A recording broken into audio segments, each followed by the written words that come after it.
Okay, so today we're gonna be covering about radian and um and stuff that's like relevant to it in general. So since we're going into radian, we have to know what the heck is a radian, right?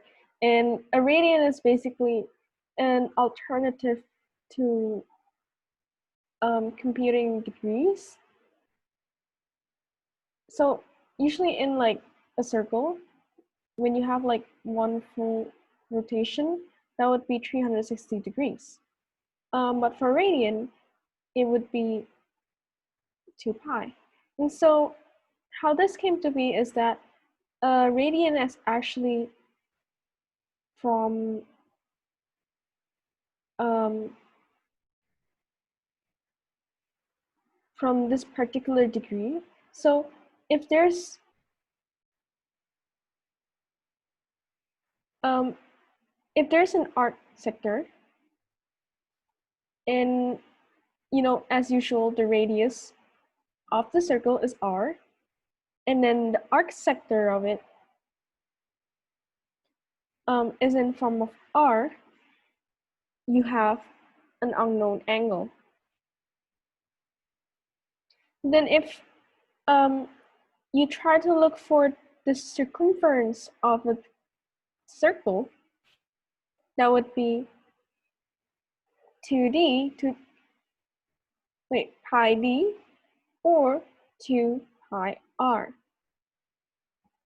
And so the question is, you're trying to find how, from this you can find like how many times r's do you need for it to be a full circumference, and that is 2 pi. And that's how a full rotation which is 360 degrees, is equal to 2 pi. And so in terms of radians, that would be 1 radian would be 360 degrees over 2 pi, and that would become 1 radian would become 180 degrees over pi. So it's named radian for a reason, because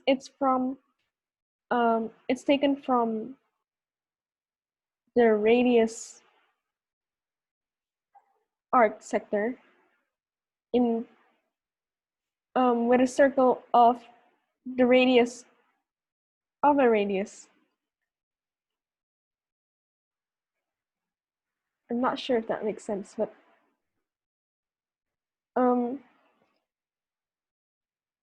or another way you can kind of figure out by visualizing it would be like something like since the arc sector's length is radian, then if you're trying to find a circumference in terms of r, you're going to find like trying to piece them together, right? And you're going to need 2 pi's of r to be able to get an exact circle.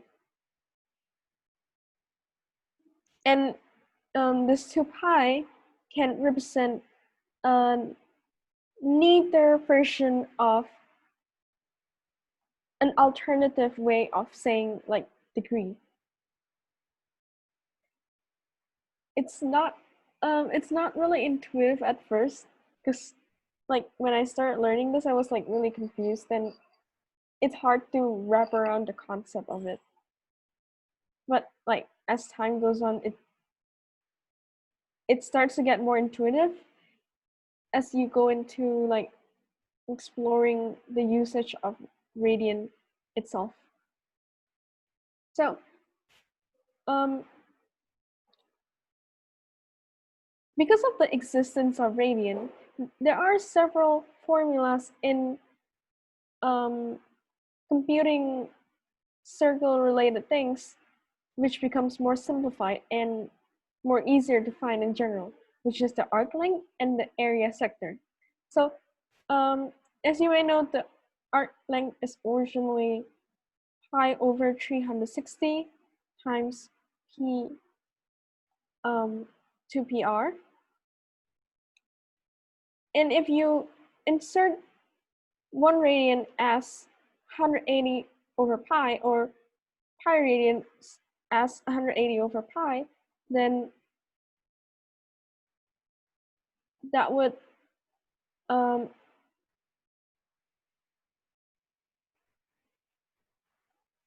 60 times 2 pi r, then that would pretty much get you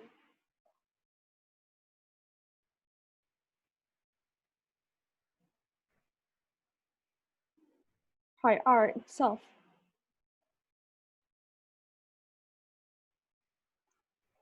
And then it's actually the same with the area sector. Originally, to find the area sector, you have to do degree over 360 times pi times r squared. But then if you insert the degree as radian, it would really help you a lot. Wait, did I insert it? Did I accidentally insert it wrong? Pi over 180. Oh yeah, I'm sorry, it's supposed to be pi over 180 times 1 over 360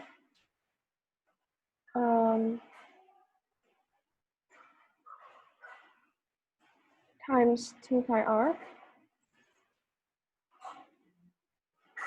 Or did I change? Oh no, so I was correct. I think I kind of jinxed myself again. So for this you also inserted into 180 over pi radian times 300 theta over 360 times pr squared. And if you cross it out, it becomes 1 over 2 pr squared. Theta r squared. And the reason why this and this is very convenient is because let me clear everything up for a sec. Usually it's going to be very, very helpful in questions like when you have an arc and then they ask you to find this part, then you have r,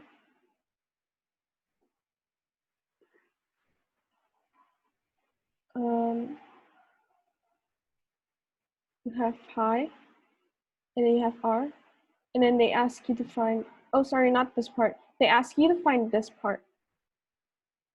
So the reason why it's very good is because especially for this, so in this scenario you're going to have to find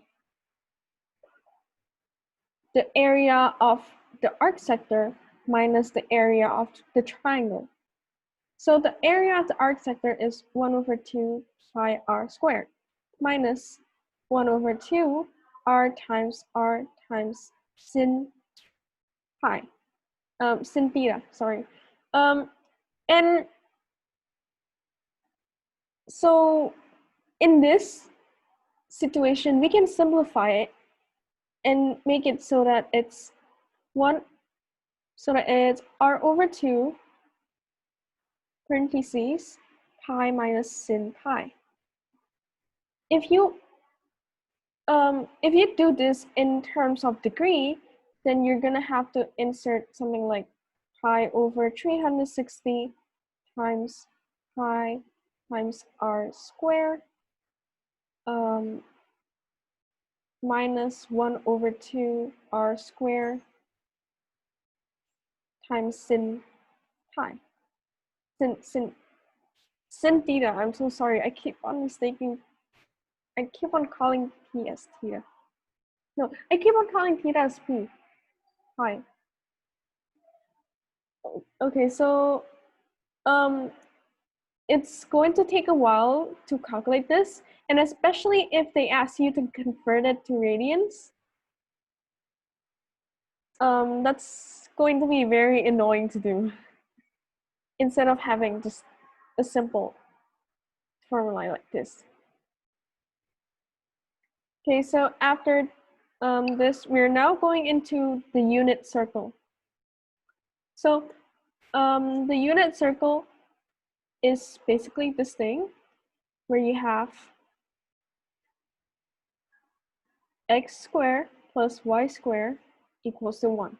So this is 1, this is minus 1, 1, minus 1. And what happens is that if you make a rotation in this particular unit circle, if, for example, if you make a rotation from the x-axis anti-clockwise, then you get a positive theta. But then if you do it in a clockwise manner like this, you get minus theta.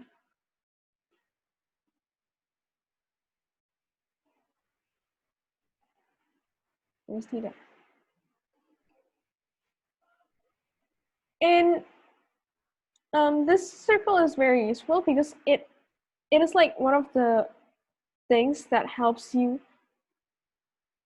advance further into the properties of cos, sine, tan, etc.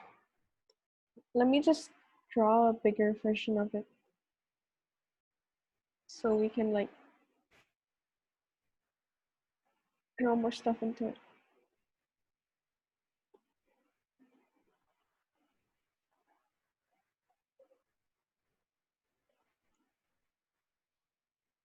Okay, so for example, we have this thing, and then there's a point right here. Let's just say this is point P. And you want to find the coordinate of this point P. So to find the coordinate, you know that before you actually find the exact coordinates of it, you know that if you pull a line here, this is pretty much the radius of the circle. So this would be 1, and there's an unknown angle. And then there's also the points that makes up that makes up the coordinates of these. So let's just say we have A as the x coordinate, and then we have B as the y coordinate. So how are you gonna find the A and the B coordinate? To find it, we're going to have to take use of theta and the Socahdua function. So since this is theta, and then this is considered as adjacent to the theta, then we can use cos.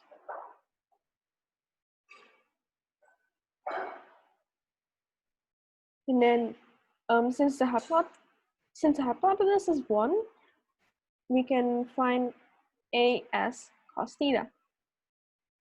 Then for B, we use sine because this B length is kind of like the equivalent of this part of a right triangle. So that would be sine theta equals to B over H. And then since H is once again 1, That means that B is equal to sine theta. So we can say that in this point, if you are trying to find this point with an unknown angle, the coordinates of P is cos theta, sine theta. That's gonna help you find this part and this part. So this rule usually applies to like any point that you want to find in the unit circle, and this is pretty much the reason why this property exists. Because the cos theta can be like the equivalent of looking for the x coordinate of the graph, while the sine theta can be considered as the equivalent of looking for the y coordinate of the theta, y coordinate in the graph. And looking back at the formula of the unit circle, x squared plus y squared equals to 1, we can actually insert these values into this formula, and that's what gives you cos. Let's just write it this way first. Parentheses cos theta square plus parentheses sine theta sine theta square equals to 1. So that's the equivalent of cos squared theta plus sine squared theta equals to 1. And so this is one of the rules in trigonometry that you're supposed to know. This is how it came to be.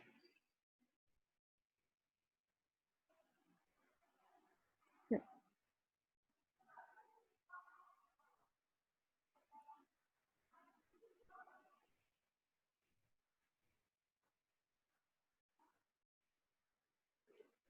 And then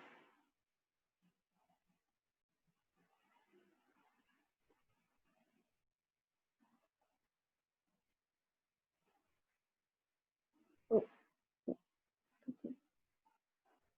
Let me just redraw this for a sec.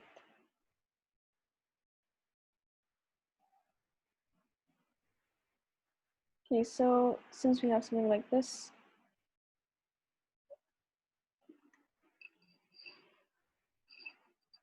okay, but then what if we want to look for the tangent of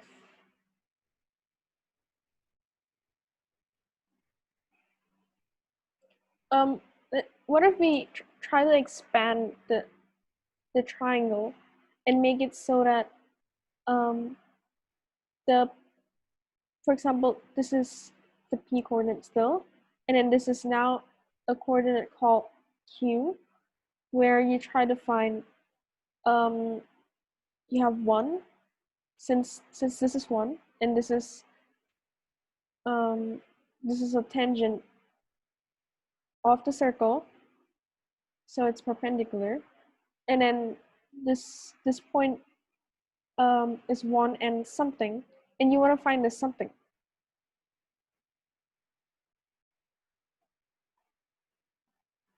So to find the other point, you have tan theta.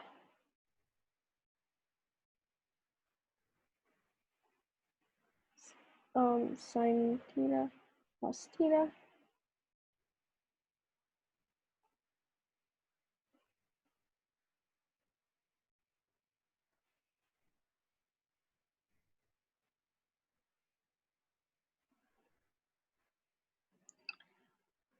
So since this is 1, this is 1 plus a certain amount.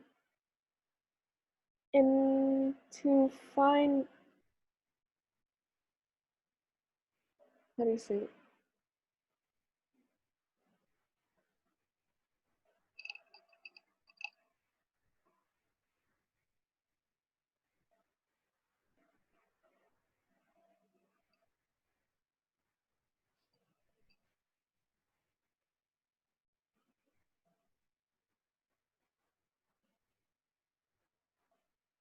Not gonna lie, I actually forgot why this phenomenon happens.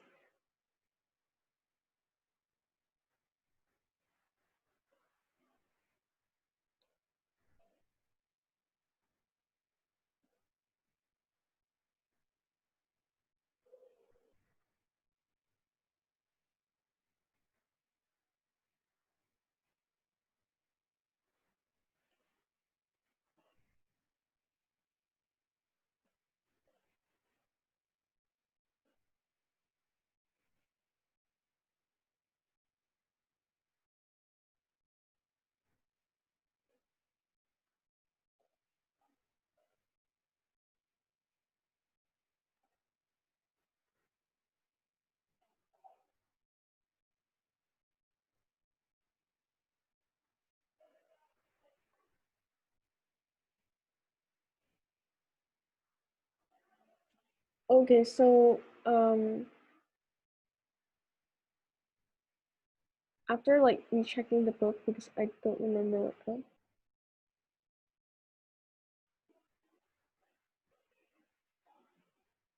after like rechecking the book after a while since I forgot why this happens. So basically this if we have like two same triangles, you have the same theta. So that means that if sine theta, if we have, let's just say this is A, this is point A, and then this is point A, and then this is point B.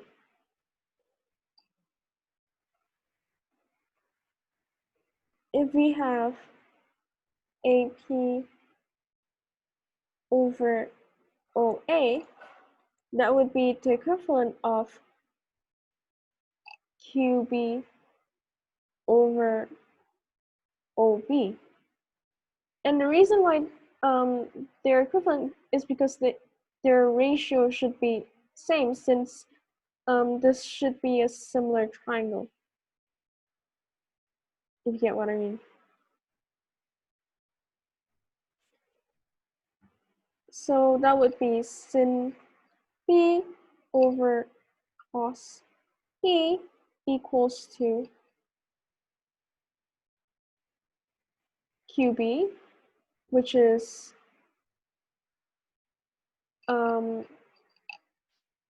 unknown, over OB, which is 1. And if you know the formula of tan is sin over cos, and that's what makes QB equals to tan theta.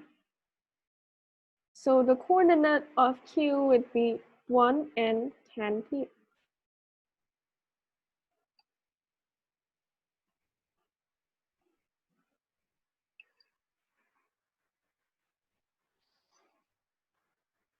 Honestly, I don't know how to explain that better. I'm so It's sorry. fine.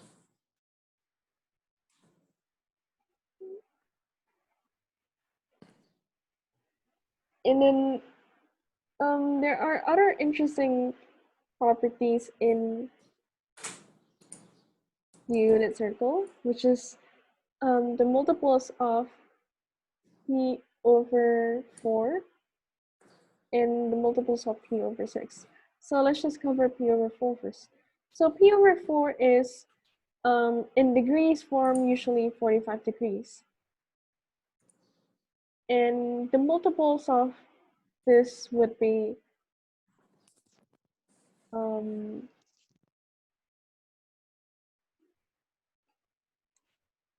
over 4, which is 1 over 2p. Step. Yeah, and then 3 over 4p, and etc. etc. So since this is 45 degrees,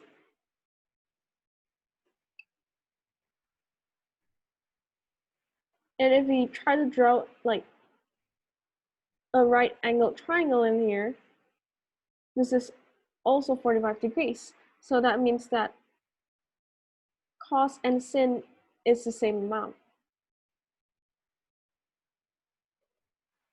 So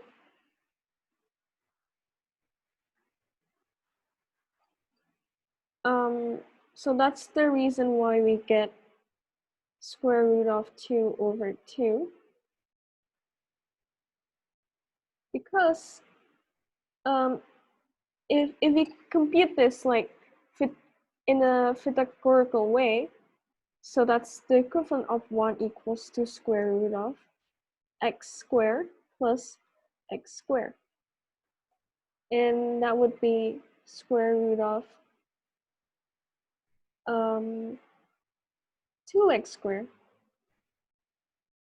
And if we move it to 1, that means that it's 2x squared, since this is 1 squared plus 1, 1 over 2 equals to x squared. And then if you square it, it becomes square root of 1 over 2 x plus minus. And this results in plus minus square root of 2 over 2.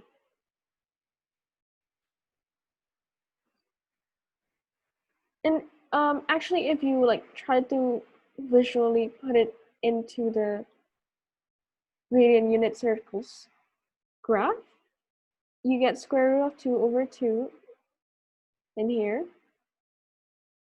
And then for this part, you get minus square root of 2 over 2, square root of 2 over 2.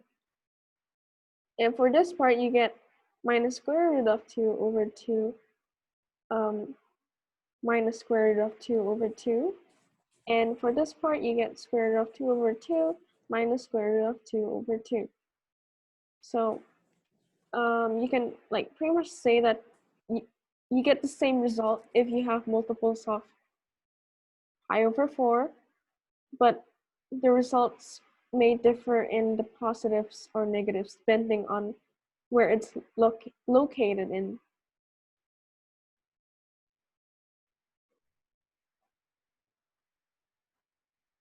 And then for the pi over 6,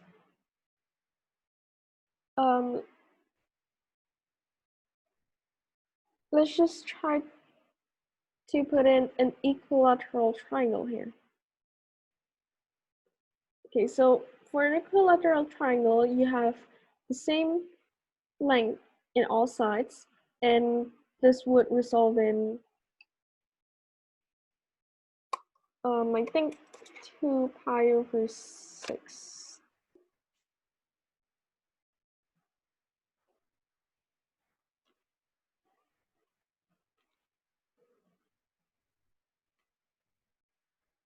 Is it 2 pi over 6? I forgot. Let me just compute it.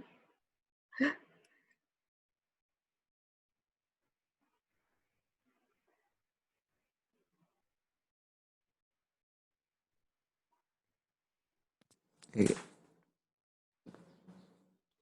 Pi Yeah. over 2 maybe? Yeah, so Right number.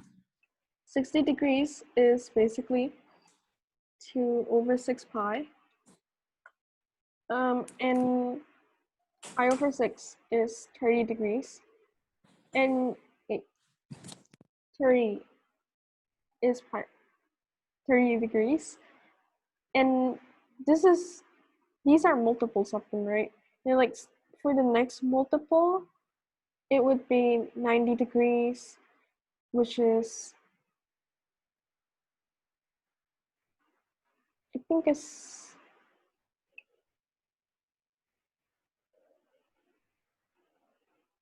4 over 6,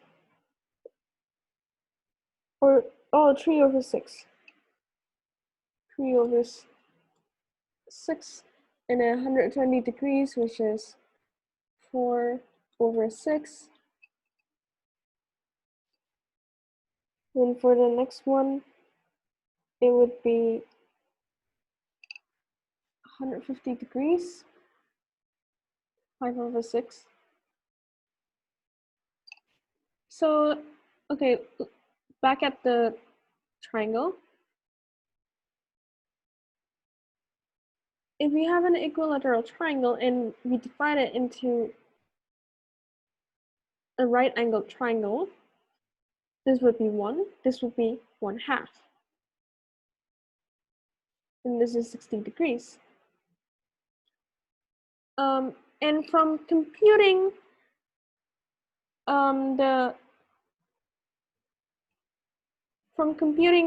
like the cosine or sine, you can find that, oh, in this case, from computing sine theta, you can find that, let's just say this is B. You can find that this would result in square root of 3/2. So if we put this in the coordinate form, that would be 1/2 square root of 3/2. And this will also apply for like the other coordinates. For example, if this is 30 degrees, this would be square root of 3/2, 1/2. And then if you have something here, that would be 1/2, comma, minus square root of 3/2, and etc., etc.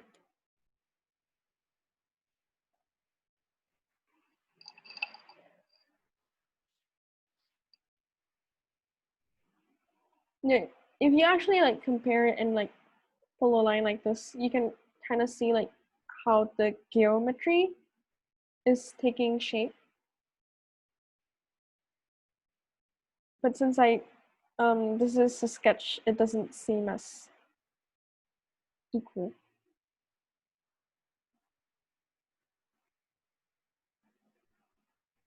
And then after that, we have the Pythagorean identity, which was found from the unit circle.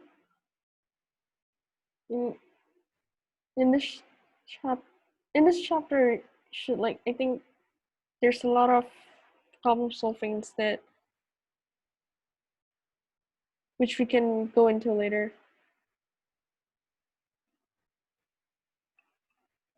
Okay, and then for the next chapter, another thing you should know is that there's this thing called the quadrant circle. It's also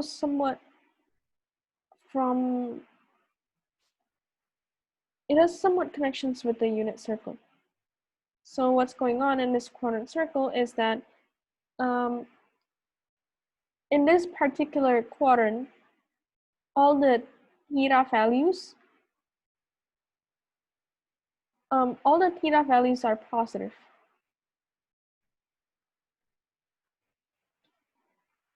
But then in this quadrant, the only value that's positive would be the tan value.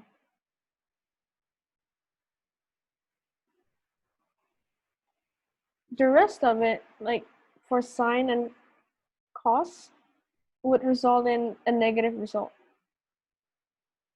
Well, Are you oh sure? wait, it's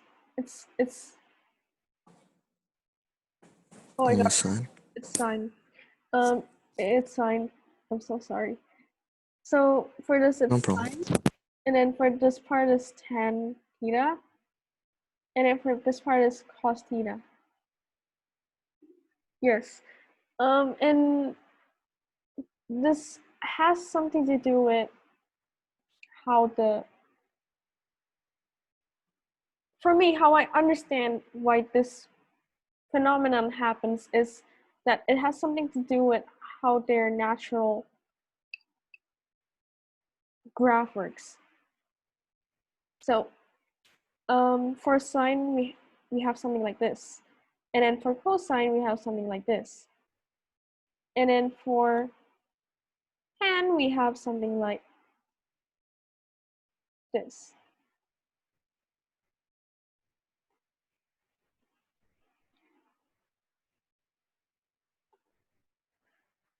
And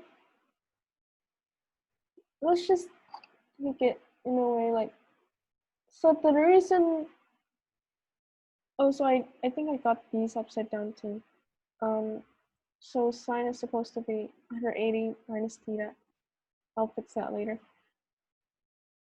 So the reason why sine has this and this part of the quadrant positive is because the values of sine, which is positive, and for example, if they have like mirroring values, would be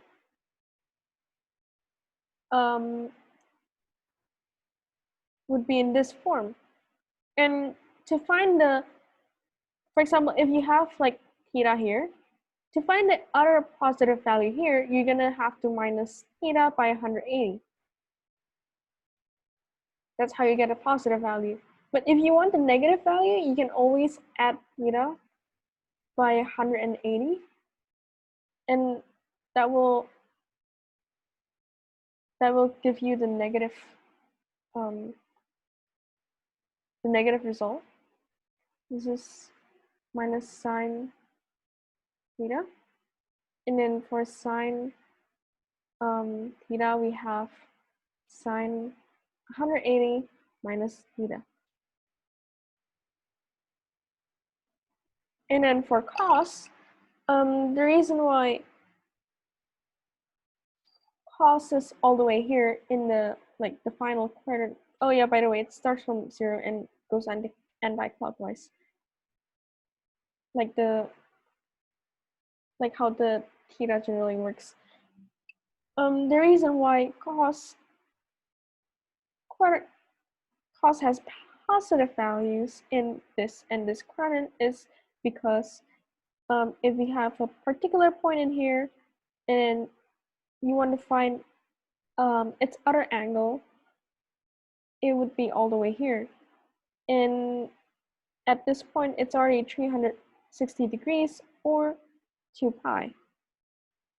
So to find like the mirroring angle, how you do it is you minus cos theta by 360, or 2 pi minus 300 minus theta.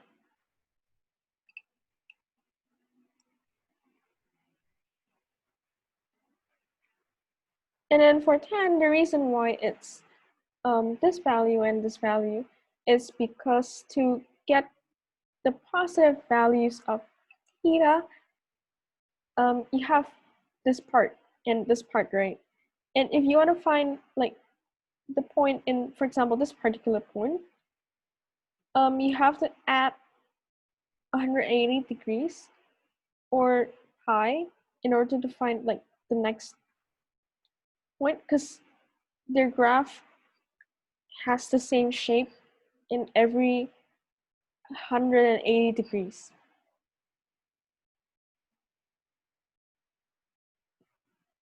So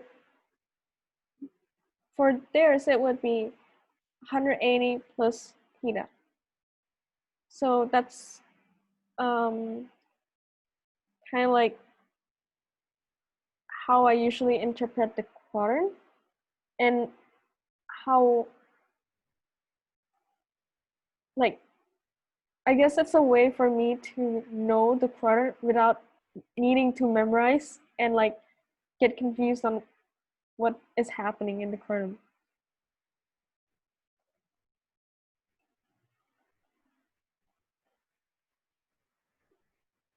Oh, and then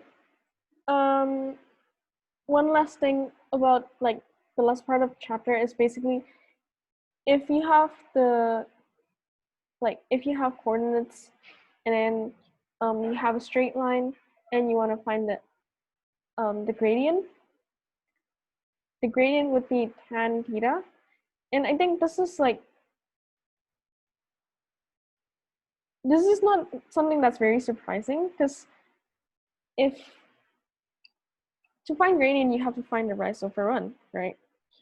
And we've kind of established before that the y coordinates are